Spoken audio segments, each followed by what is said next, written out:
the monster. I cannot count the hours that I spent locked in the orphanage closet when I was a child living at the Children's Home Society Orphanage in Jacksonville, Florida. The closet was dark, cold, and very frightening. There were many terrible monsters lurking in every corner. For some strange reason, they never ate me. They just made crackling sounds, making me jump and shiver with fear almost all night long. Though I'm now 62 years old, I've learned that monsters only live in the mind. Though not real, because they are invisible, they are still very frightening, and are very alive in the mind and imagination of any child. My telephone rang about 8:30 on Christmas Eve, and it was my son asking me what he should do with my 4-year-old granddaughter Madison. He explained that when she was in bed, she heard a monster in her closet, and she began screaming.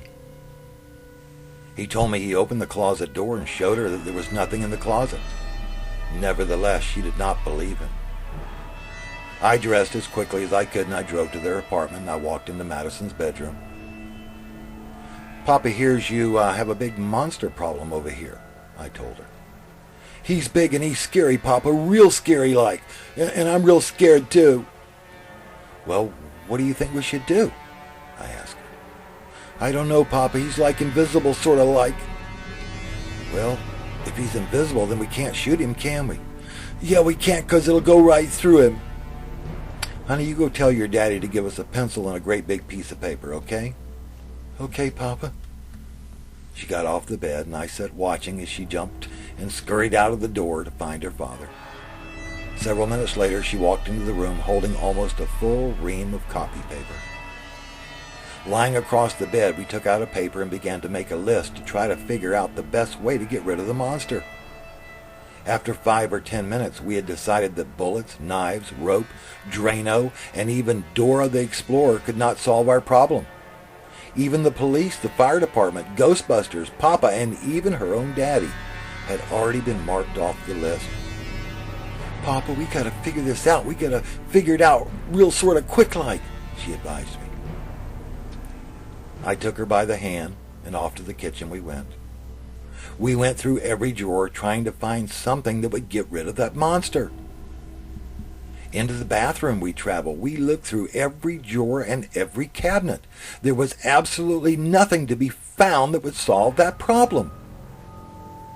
"Maddie, you go look in the closet right there and see if there's anything in there that might help us," I told her.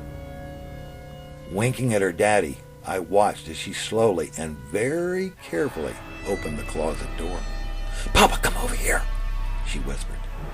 Walking to her location, I watched and listened in amazement as she pointed to the vacuum cleaner and began to explain to me how the invisible monster could be sucked into the vacuum cleaner bag.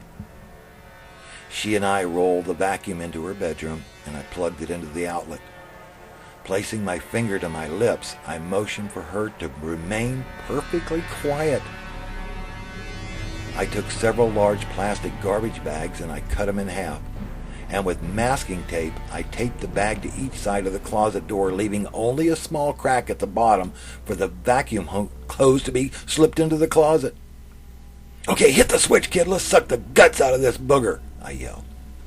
As the vacuum came on, I quickly jammed the hose into the small plastic crack. The two of us sat there for almost 5 minutes without saying a word. "I don't think he's going in the bag, Papa." Carefully, I pushed the hose a little farther into the closet. All at once, we heard something banging against the hose, and it fell into the bag. We got him, Papa," she yelled.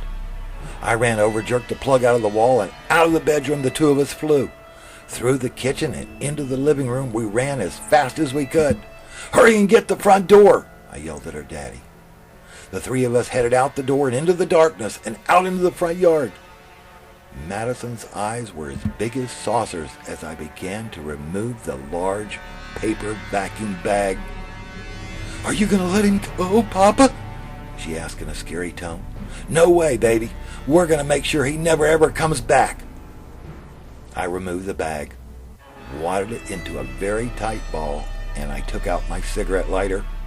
Holding it away from myself, I lit the bag on fire and I held it as long as I could before dropping it on the ground. The three of us stood there silently watching as the monster burned up and disappeared forever and ever. As I walked her back into her bedroom, I asked her if she wanted to check the closet before she went back to bed. She smiled and nodded her head no. "Papa, thank you for getting rid of that monster," she said in a low tone. "Well, you're the one who figured it out, kiddo. You're the one that figured out how to get rid of the monster," I told her as I smiled. "Does that make me real smart, Papa?"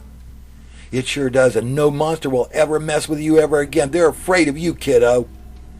She smiled, tucked herself into a tight ball, and she closed her eyes.